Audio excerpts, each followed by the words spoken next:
Welcome everybody. Welcome to the Winter Call 2026 Ask and Apply webinar organized by Research Council of Finland. It seems that we should have around 400 people online. I do not know exactly how many we have right now, but nice to see you here and nice to see so many of you here. I think I'm going to start with the short presentation of speakers here. I'm Harri Hautala. I work as a science advisor for Research Council of Finland, and here with me in this Ask and Apply live studio, we have my colleagues Vilma Lehtinen, Jenni Rinne, and Vesa Yli-Pelkonen. You will hear about them a little bit later. And we have also Soile Kukkonen taking care about the technical assistance here. But also we have several people in the second room for the questions and answers part. Please note that you can already now and during our presentation, you can leave your written questions for the Q&A part.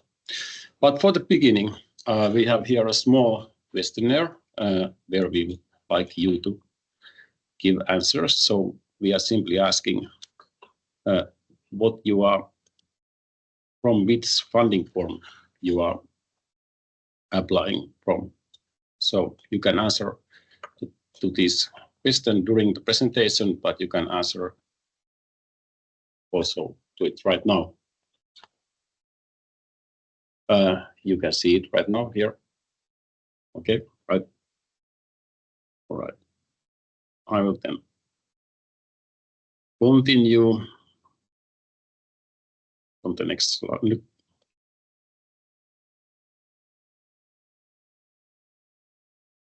You can see it, right? Yeah, just a second.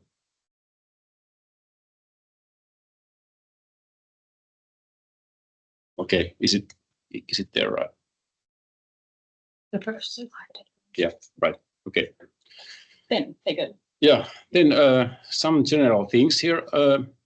In this webinar, we will be mainly focusing on what is new at the Winter Call. And nowadays, as you know, we do not want to present things such as previous year's funding figures or diagrams of our administration anymore, so that this will be a quite brief webinar, but instead we will find out now what has been updated in the Winter Call process this year. Then of course I will give you some guidelines here. First of all, we are going to have a presentation that will take from 10 to 15 minutes, but we have also plenty of time for your questions and discussion. We have also received many questions already beforehand, and we are going to give answers to here, there. And we are also going to present some new things and developments that have been included in this year's Winter Call. Please note that this webinar will be recorded and it will be available online for around 2 weeks. This will be, of course, published at our website www.aka.fi, and you can write questions during the presentation. Please start your question with the name of the funding form you are applying for or you are interested. So ARF, Academic Research Fellow, and AP for academic projects. Right. And then something about we have, as you know, this year we have 2 webinars. One has been already held. It was about research security. That has been it is a subject that has been gaining a lot of attention lately, not only in Finland but also in global level. And it is something that we all have to take very seriously here at the review side and also at the application side, at your side. And also, so this is the current one here, of course, which will be for 1 hour. Yeah. Okay, then something about the timeline for 2026. As you know, most of you know, calls have been now published on our website. They will be open. They will open on 15th of this month, and they will close on November 12, 2025, of course. Yeah. And we have opened for application this year. We have 2 funding forms. We have academic project funding, but we have also the usual academic research fellowship. Maybe it is good to note already here now that please remember that you can submit your application early and you can continue editing and supplementing until the deadline. So now you have less than 1.5 months to prepare and submit your application. And it is good time to start the planning of your applications. And as you know, all the call instructions will be available at our website. And they have been published there. There's a special note that there is an academic program for sports science and physical activity called Active, which is open around the same time as this year's winter call, but it is a separate call. You can also find information about this at our website. Then something about what is new here. So I already mentioned that we have received many questions beforehand. We are going to answer them during the presentations here, and some of those we will answer after the actual presentation. But what will be different now this year in comparison to 2024? For example, there might be some deviations in the preparation of the research budget, and also you can check now who can apply and under which terms. All this will be included in the call instructions. Then a small update here, what is new for these both funding forms that you can apply at winter call, so projects and academic research fellowships. These are the general updates. First of all, this year we are requiring that you identify and assess in your research plan those possible risks that are related to research security, and you have to describe how you will meet them. Please spend some extra carefulness for the description of your research ethics. Also, when you describe your implementation of open science and consideration of gender issues like gender equality and non-discrimination. These all are included in the review process at their objectives, and there is a special section at the funding form, section 3, implementation. If this part is missing, we are not going to process your application. And I will repeat, we are not going to process your application if this part 3, implementation here, is missing. Please remember also that if you have not sent the report of your completed or ongoing funding, this same thing will happen. And please check also the part called other conditions and obstacles to the granting of funding, because it is always possible that there is something that you have to remember when you are submitting your application. And special attention should be paid to the panel titles, descriptions, and keywords when you are describing your application and you are thinking, what will be the panel that I will choose for in this year's winter call? There is a special part you can see what is the actual panel structure for 2026 winter call. It is including panel titles and keywords and descriptions. And then last but not the least is the policies of scientific councils where you are going to apply that scientific council where you are heading your application. Please read the policies, but please note that they will be updated on the 10th of October 2025 this year. So read them and read the panel structure and the description. So these are very important issues here. Yes. And I think I will now give floor to my colleague Vesa Yli-Pelkonen, who will present the funding form of academic research fellows. So Vesa, mic is yours. Thank you, Harri. So my name is Vesa Yli-Pelkonen, and title of this presentation slide is What's New for 2026 Academic Research Fellowships. So first of all, I would like to remind you that this is a 4-year funding, so it's a fixed 4-year, nothing else, no 3 years, no 5 years, it's a 4-year funding. And it can cover applicants' own salary costs, and possible research team and other research costs. And this, what is new here is that the maximum number of salary months is not anymore restricted. The cost estimate must be based on the objectives of funding scheme and the project, and now the maximum Research Council of Finland's funding share for the funding granted is 700,000 euros. So this is a very important change, and this also limits, in a way, the number of salary months and other expenses. So you have to keep in mind that everything fits under this maximum sum, but you don't have to apply for the maximum sum because it must be based realistically on the objectives of the funding form and the project. Who can apply?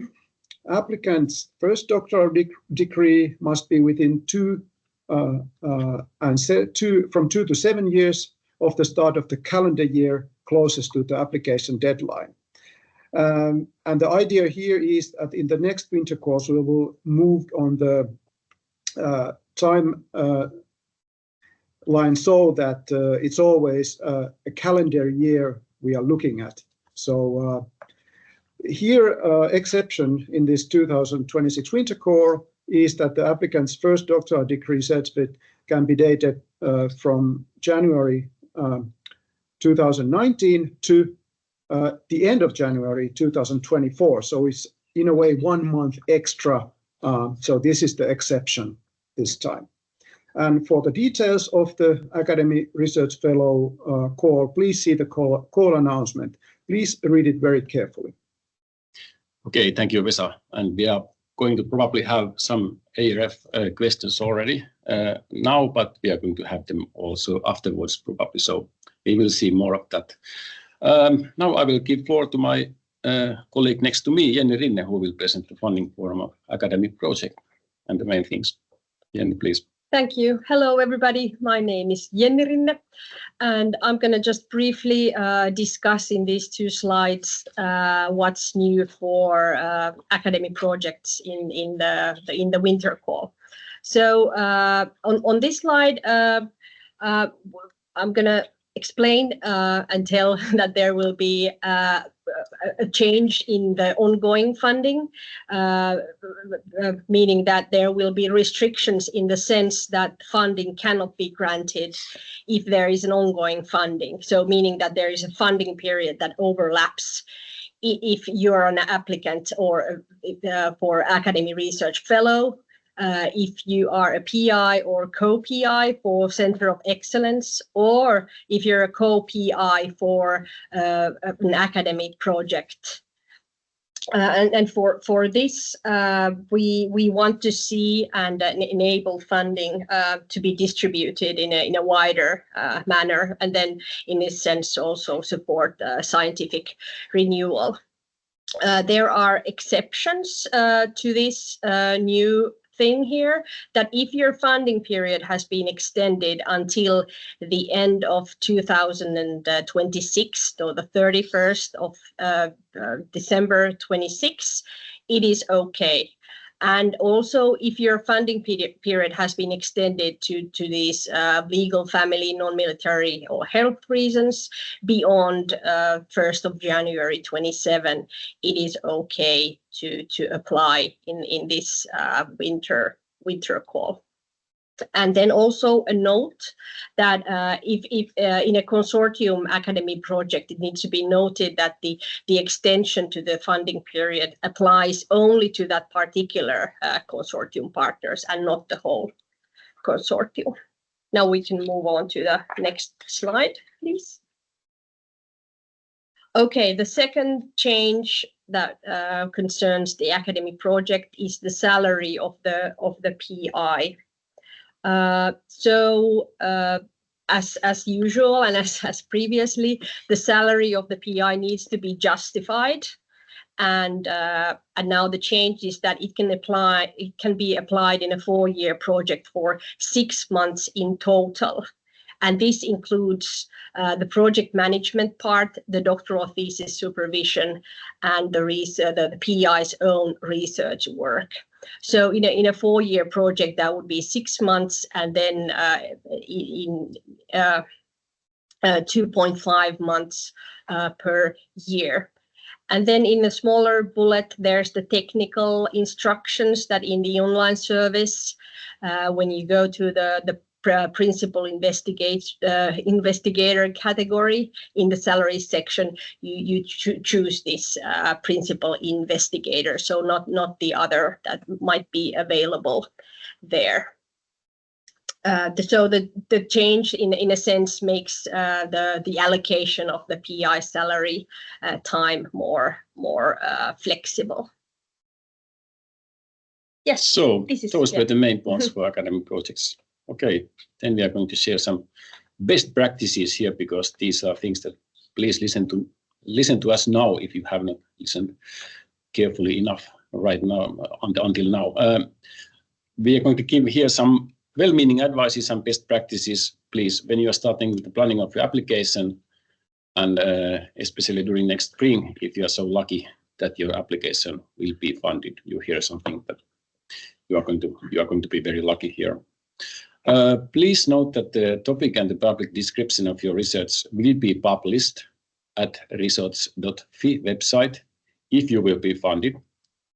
And before that, we have changed our online services so that you have a possibility to edit your public description and edit it if you think that you want to make some changes before it will be published at this research.fi website. Please read the call text, panel descriptions, and scientific council policies carefully. I cannot stress this enough, because we have seen that it doesn't look good if you are writing something that it is a bit out of scope when you are heading it to a certain panel or the scientific council and you have not read the policies. Please start early and submit the first version early. And you can update and supplement your application until the deadline. Please take note and respect your university deadlines for budgets. You have special people who are taking care of your budgets, and they are giving you instructions. And also obtain the letters of collaboration if you have them in time for the deadline. And pay attention especially to your application topic, keywords, abstract and public description, as they are also the reviewers who are reviewing your application. They will also check them and they see what they look like for them. And if you have more questions after this Ask and Apply live studio, you can contact our help desk. Here's the address. You can also check the frequently asked questions of our winter call at our website, and also from AGG Index of Application Guidelines. There is a nice collection of terms and things that are very helpful when you are preparing your application. And of course, you can subscribe to our newsletter, of course. Right. Then we are coming to the actual final part.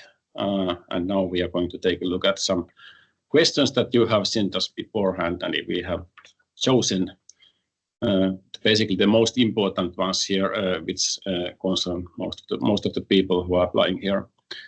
We may have some time also for new questions, and we try to answer them as well. I have not been following the clock. It seems that we have used 25 minutes, something like this, right? Okay.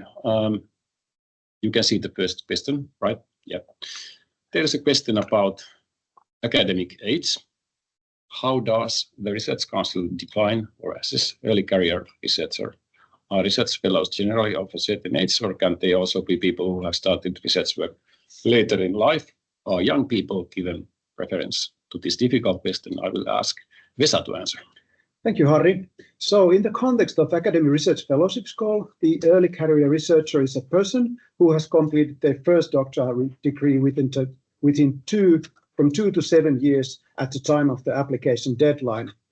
We are committed to the principles of responsible research evaluation, and this also includes, for example, that in review and in decision making, we also take into account the many different career paths of researchers. So biological age of the applicant doesn't play any role in the peer review of funding decisions.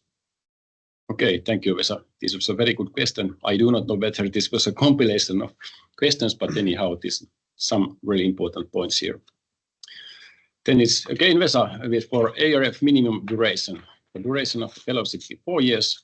Can an applicant apply only for 2 or 3 years? Is this possible, Vesa? Thank you again, Harri. No, this is not possible. The funding term for academic research fellowships is defined in the call text, and the funding cannot be applied for a shorter period of time. Simple and short. Thanks. Then again, ARF question about research team salaries. This is a question that has been postponed and that has been posted many times for me personally and for our help desk. Can a postdoctoral fellowship application include funding for 2 postdocs and 1 doctoral candidate, 1 postdoc as the PI 4 years of salary, including, and the second postdoc as the senior researcher with an entry-level postdoc salary, 4 years of entry-level postdoc salary, also a doctoral researcher for 4 years? A complicated question. Can you, Vesa, answer? Yes, thank you. This is in a way repetition to what I already said in the presentation. So maximum funding that can be granted is 700,000 euros. Funding can cover applicants' own salary and salary costs of their research team, as well as other research costs. There is no limit to number of persons to be hired. However, the cost estimate must be realistic and justified in terms of the implementation of the research project and the objectives of the funding scheme. Yeah. So there is lots of freedom, but there is also nowadays the upper limit of ARF funding, which is 700,000 euros.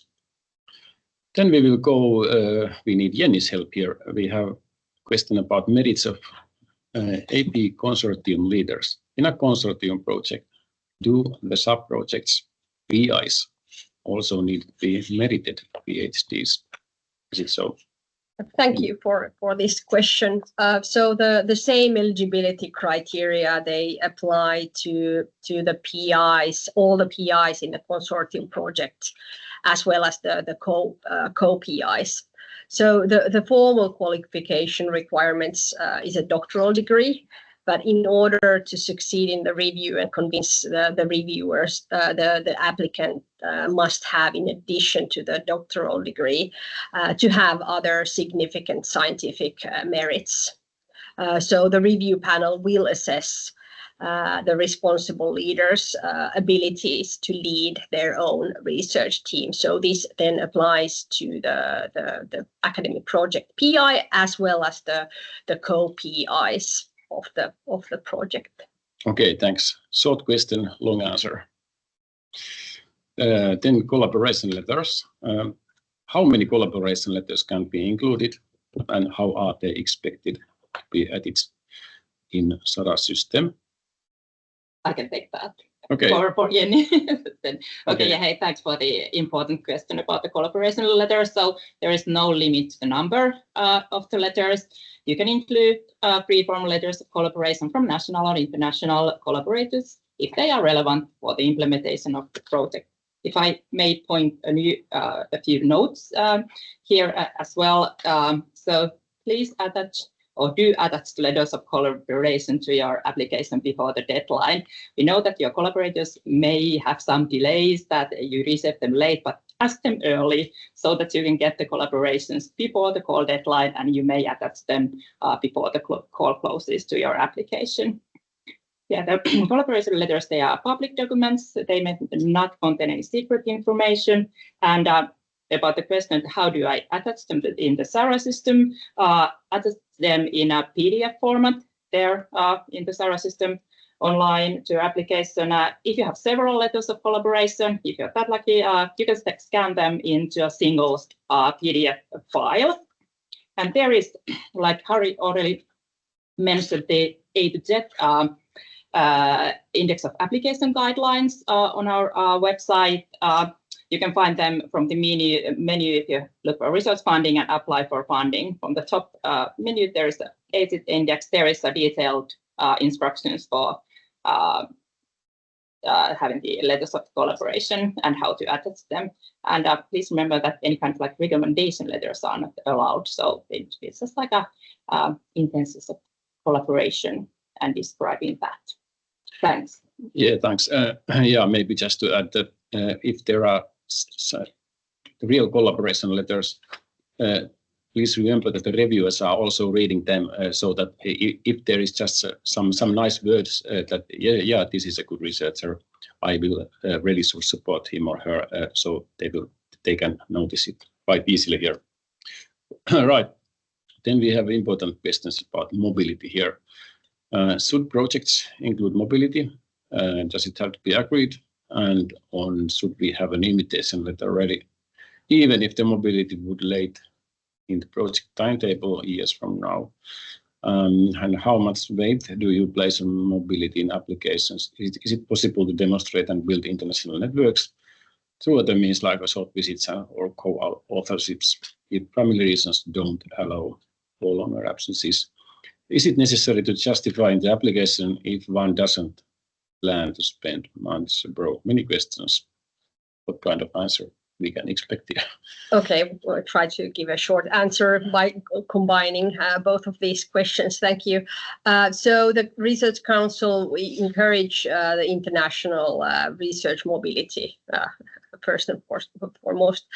So by working in different kinds of research groups, you can further and strengthen your personal networks and learn new skills, methodological skills and others, and adopt new means of communication with people with different backgrounds. So this is important. If we go back many years to COVID pandemic, some of our researchers, they very innovatively built and maintained and expanded their networks by collaborating remotely. So we therefore have examples that this is sort of technically at least somewhat possible. But however, mobility is just more than participating online seminars or hybrid meetings with your collaborators. So this is hard to achieve by short visits or co-authoring papers. Finally, well, you heard what Vilma was discussing about the collaborating the letters to be included in your application, so I will not repeat that. But when including the mobility period in your research plan, you explain and justify how the mobility supports the implementation and the aims of your project. And as already said, the letter of collaboration should shortly describe who will do what and when and where during the mobility period and what kind of support there will be available from the site of visits and how we will further strengthen your proposal. Thank you. Sorry for the long answer again. No problem. It was a long question also. Some of you may remember that we had previous year we had this special Ask Me Anything webinar. It was a special webinar for this, but this year we decided that we are including these Ask Me Anything questions here, so that they will be more for practical reasons. They will be presented in the same presentation here and at the same webinar. Then we have a question about preprints in publication list. I would like to ask about preprints. Is there a spot for them in the publication list, since they are not yet published, peer-reviewed articles, but are usually encouraged in the spirit of open science? I might start here so that we have different papers and we have different journals who have different practices what comes to open science and the preprints, but I will let Jenny to continue here. Yeah, just briefly that there is no spot for preprints in the publication list. Preprints here in the sense that they have not been peer reviewed. So we certainly we do encourage open science, and we understand the importance of storing these non-peer reviewed draft publication in publicly accessible databases.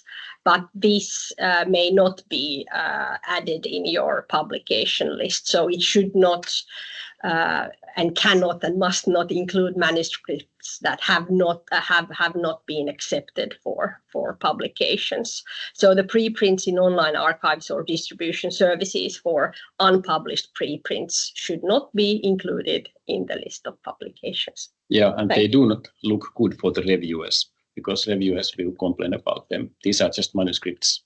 We are not going to say anything about them because they have not been published yet. And not peer reviewed. And not especially not peer reviewed. This is the important point here. Thanks, Ilma. Allocating reviewers for your application. Could you please explain how you choose the reviewers within a panel? This is a very good question, and it's important that we will answer it here. So. Yeah, thanks for the really good question. A short question, but it will be a long answer, and my colleagues can even fill me up. But I interpret this question to mean that when we choose the reviewers for a certain application within a panel, so what happens after we have received the application to one panel, and how do we then allocate the individual reviewers for that particular application? So as most probably you know that we recruit almost all of our the panel members before the call closes. So our review process is quite different like compared to, for example, those in the processes in scientific journals, as instead of like looking for an exact matches of expertise for every application. So our panel members approach the applications within one panel for more of a generalist point of view. But in any case, we aim to find the best possible expertise for an application within a panel. And as you know, like two panel members give their individual reviews for an application before the whole panel discusses the application in the panel meeting if the application has received an overall rating of 5 or 6 from either of these two individual reviewers. Back to the question that once we receive the applications, we ask the reviewers, all of the panel members, to indicate their expertise and possible conflicts of interest as well for the applications in their panel. And we do this in our online system, something we call expertise survey. And here, it's the reviewers see the topic, keywords, and abstract of your application. And as Harri mentions, that's why they are important parts of your application. So then they see those in the expertise survey once they indicate their expertise for your application. And in addition to this expertise survey, the panel members have provided us with a list of keywords describing their expertise. And we always, of course, as well know a bit more of quite a lot more of our panel members' fields of expertise from their publication records and other public like sources, as we have needed to consider the combination of expertise within a panel when we have recruited the experts to that particular panel. So with the help of the expertise survey answers and the knowledge of our panel members' expertise, we then allocate the individual reviews for your application.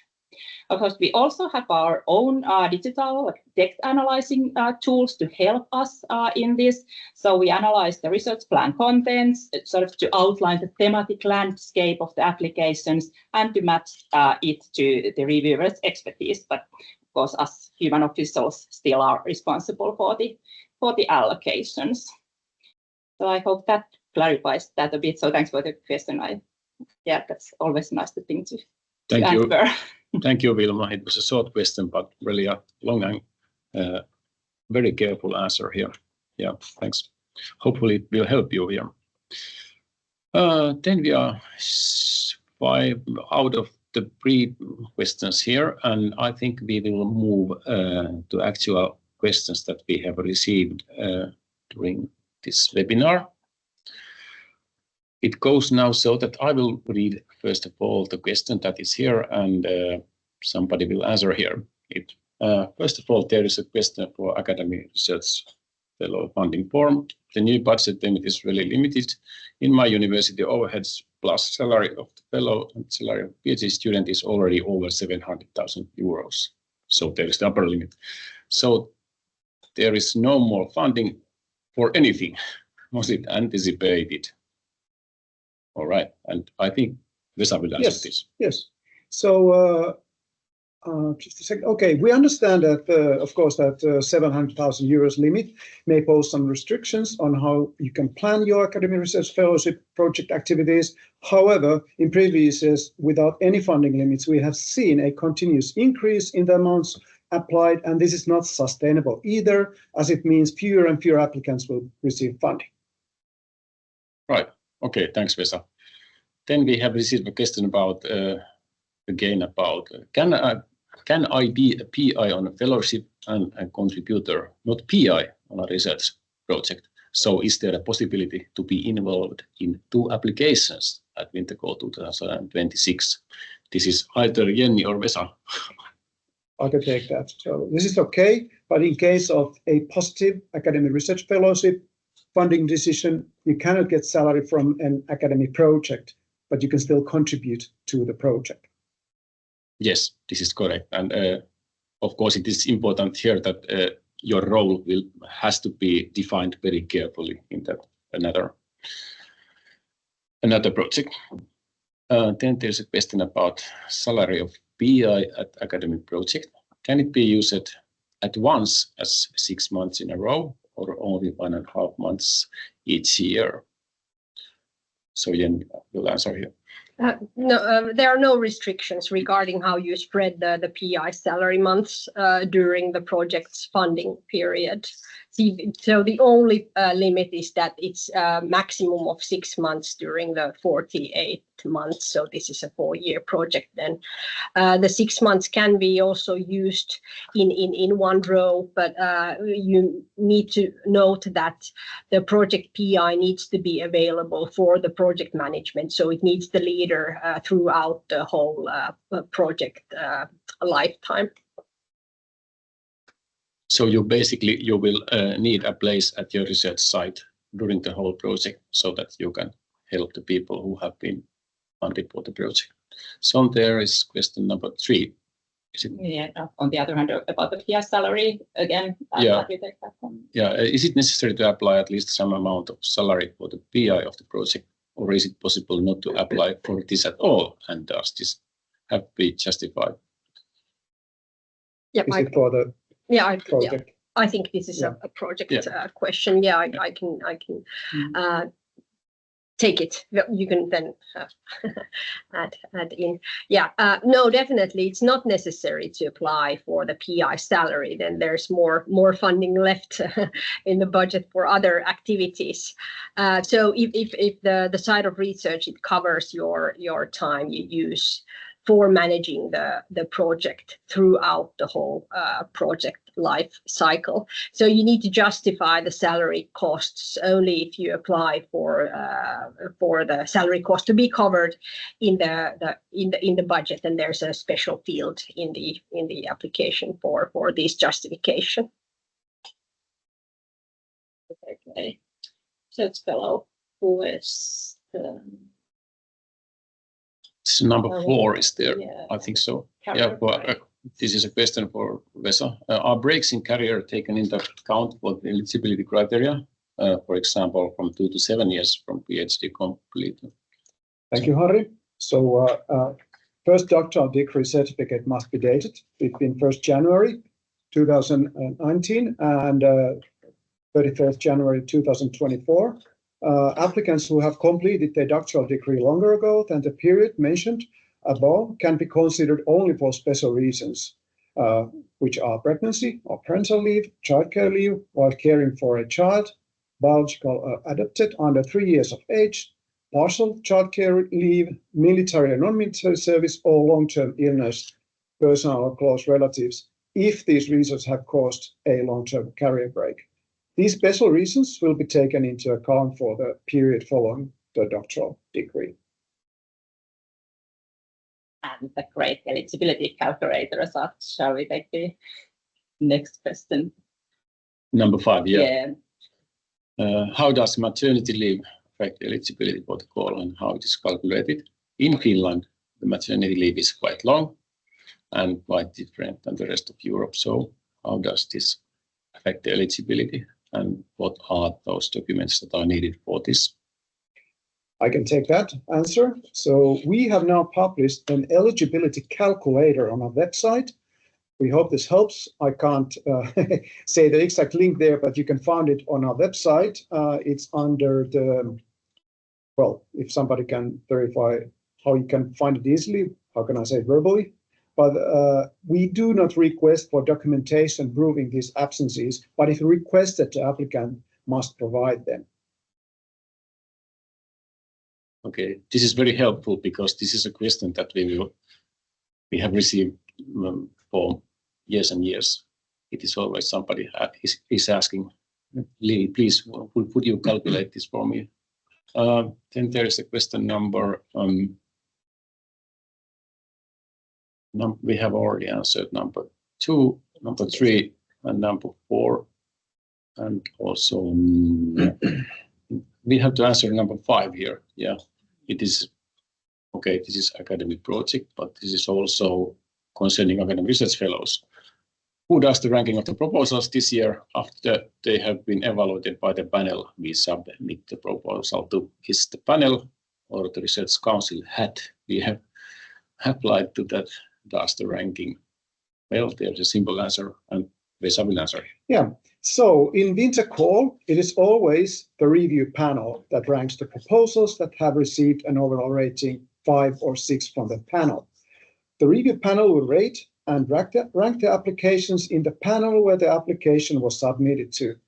And then the scientific councils will then look at the evaluation results, both ratings and rankings, from all review panels and make the funding decisions.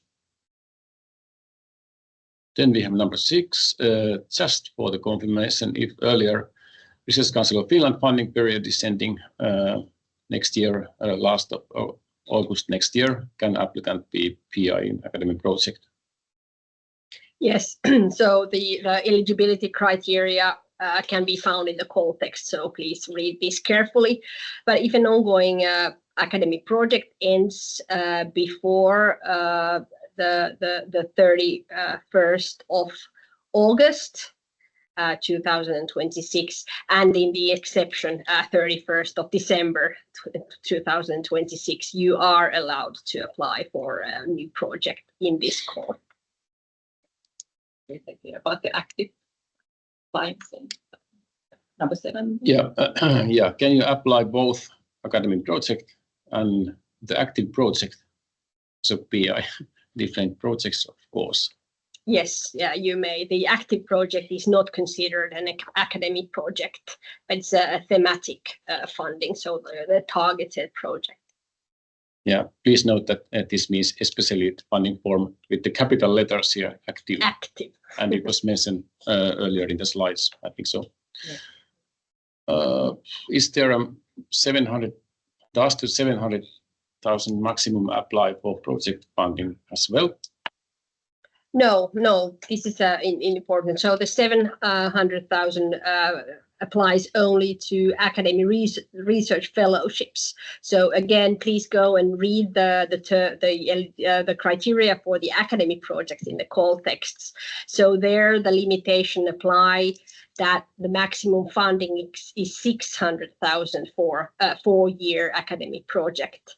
And in a consortium project, it's 1 million euro and 500,000 euro for a consortium sub-project. And Yeah, so the maximum funding is proportional to the project or the sub-project duration. So you need to do a little bit of a calculation, but please go in and read the call text there. Then there's a question about the maximum limit. Please note that we have nowadays set these maximum limits because we have during previous years we have received some applications with totally over budgets, so like very big budgets. So the question is, does the 700,000 limit apply to the total costs, or is 700,000 euros the maximum contribution by the Research Council of Finland? So the total costs could be 1 million euros with the research funding. Research Council of Finland contributing 700% of the total costs, and the host organization covering the remaining 30%, which is 300,000 euros. Vesa will answer. I can make that. Yes, thanks, Harri. So the 700,000 euros is the maximum amount of the Research Council of Finland can grant.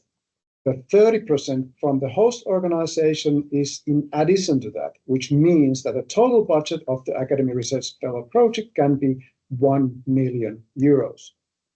Also, I can know that the 700,000 euros is the maximum funding awarded by Research Council of Finland for academic research fellowships, as has been repeated many times during this webinar. So, yeah, it's basically the. And please note that in the second sentence, it is not 700 euros, it's the maximum funding. Well, they won't see that. Can extra collaborators be added after the submission or during the period of the ongoing project? This is a good question. Indeed, it's a good question. No, you cannot add collaboration to the application once the application has been submitted. You can edit and before the call closes, yes. But once the call closes, then after that, you cannot modify your submission. But however, you can find new collaborators during the ongoing project for sure, definitely. We'll take another project. Yes, thanks. Yeah, we are sorry that you cannot see these questions, but we have to read them carefully here so that you know what is it about. So there is a project question. For a consortium project with 1 million budget, does the funding need to be distributed near equally among partners, or can it be allocated based on the consortium's specific needs? Yes, definitely. You need to consider what the consortium specifically needs. So you can decide the relative sizes in terms of the budget in the sub-project. But there's the maximum limit of 100,000 euro per sub-project in a 4-year academic project. Okay, then we have question number 12. So thank you for your many questions so far. These are very good questions, so and it's really important that you will get the answers here. Is the mobility particularly important for younger scholars like postdocs, or also for the project PI?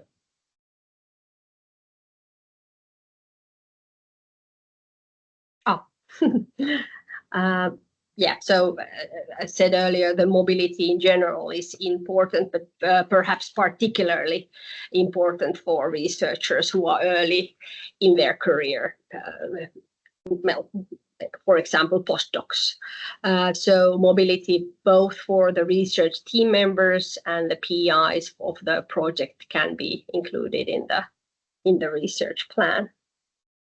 And I think as long as it's justified, for the implementation of your project, so that explains why each of the members is included in the mobility. Yes, so that's the most important, that the reviewers are looking at the justifications for the mobility periods and how do they add to the goals of your project. Yeah, this is something that the Research Council are considering very carefully.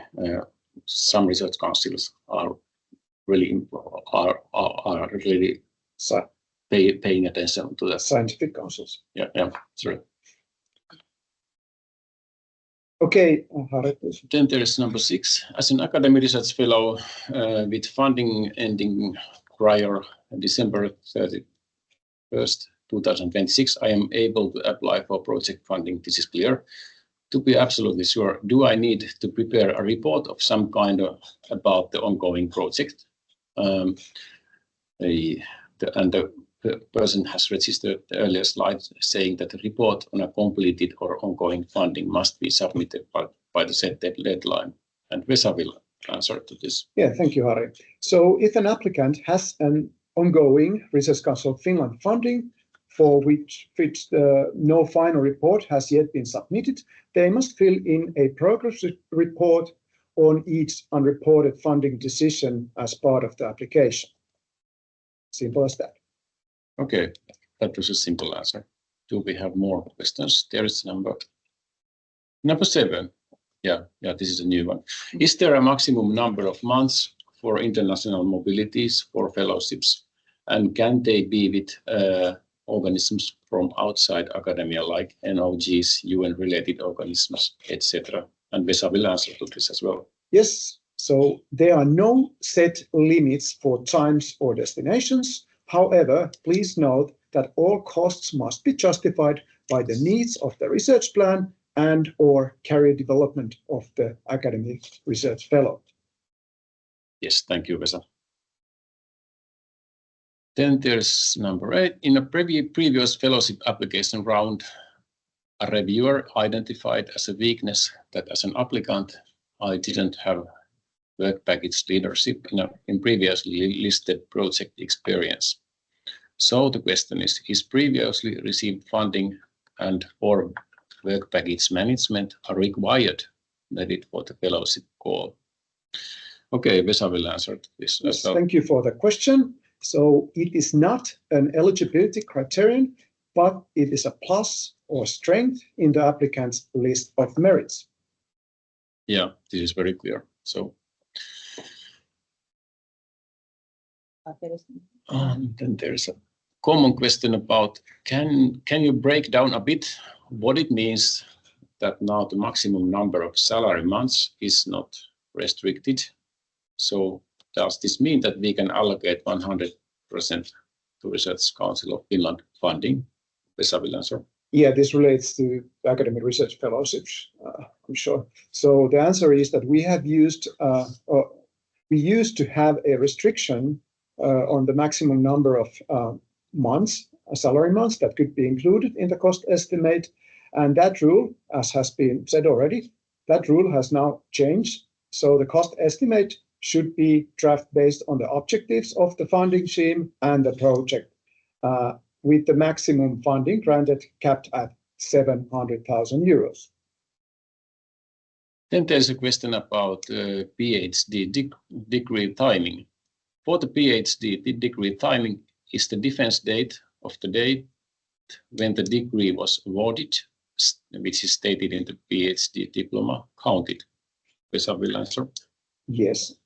So the eligibility is based on the first doctoral degree certificate's date. It's not based on the defense date of the PhD thesis. Simple as that. Thanks, Vesa. Then we have a question about collaboration letters again. What should collaboration letters say? So what should be in there? I might want to know that because I was already talking about the collaboration letters. Yeah, please see from the A to Z index the instructions for the letters of collaboration that helps. But basically, it should describe the purpose, objectives, and the added value of the collaboration, as well as its practical implementation. So you will know that what you are going to do with whom, and then sort of they have an intention to work with you around your research plan. Simple and clear collaboration letters are good. Question: when we can start the application? I mean the call openings.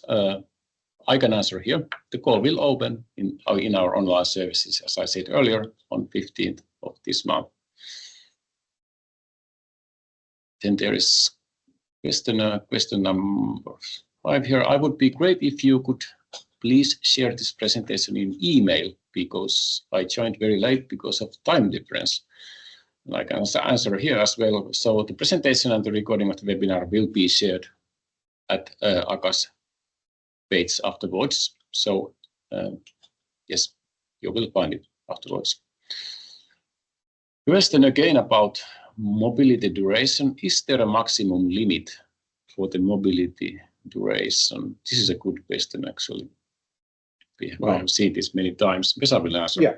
So about this, so please discuss with your site of research, that is the research organization in Finland employing you, what their practice regarding this is. So the Research Council of Finland doesn't set specific limits on this.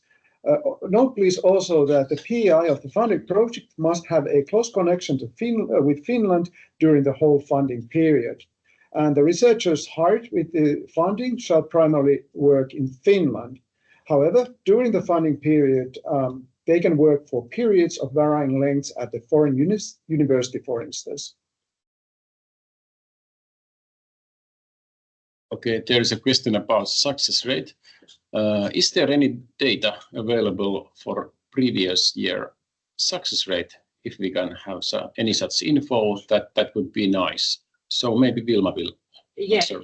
All the success rates of in each winter call, we publish them after the funding decisions on our website. And I think you can, in the research.fi portal, you can find the success rates for the previous winter calls probably as well, but they are available online. Yeah, and yeah, that's well, you can have a look.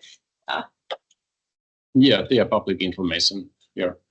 We have still a couple of minutes left here. We are just counting clock here, but we have time for at least 1 or 2 questions here. We can try to answer if we can pick up the most important ones here. What are you suggesting? Which number? 10? Yeah. Okay. How do research councils, you mean scientific councils, thanks Vesa, handle the final funding decisions when proposals scored between 5 and 6 from a certain panel are attached to more than one scientific council? And answer is by Vesa. I can take that. So the scientific councils make their funding decisions independently of each other. However, we do provide them with the information of how many applications there were in the panel submitted to each scientific council and the rating and ranking results.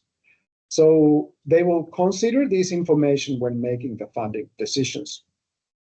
Yes, thanks, Vesa. One more at least. Is research mobility compulsory? Thank you. I can do that. So the mobility is strongly recommended, but it of course needs to also support your research plan. The mobility is highly valued, I can say that. Okay, thank you, Vesa. We have 2 minutes left. We will take one more question. So which one? Let's do closing questions. Vilma is choosing the important question here now.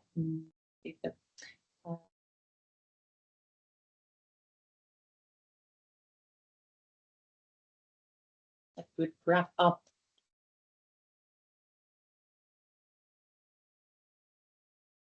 Yes, number 12, I think so. I want to apply for Academic Research Fellow. So in my case, what can be the type of application? And the answer is here. Please read the call text describing Academic Research Fellow. It is now available at our website. I think we will be closing the webinar right now. So thanks for attending. I thank my colleagues here and our colleagues online. We hope that this has been helpful. It was good to hear all those questions, and this has been helpful for us also. So now we know that what kind of questions we still can expect here. So please check once again all the slides that will be published and the recording if you think that you need some more information, and we have also our help desk, and you can present questions for us there. And finally, please do not forget to read the call text carefully and the instructions there. So take care, and finally I would say good luck to applicant here, and let's make science great again. Thanks.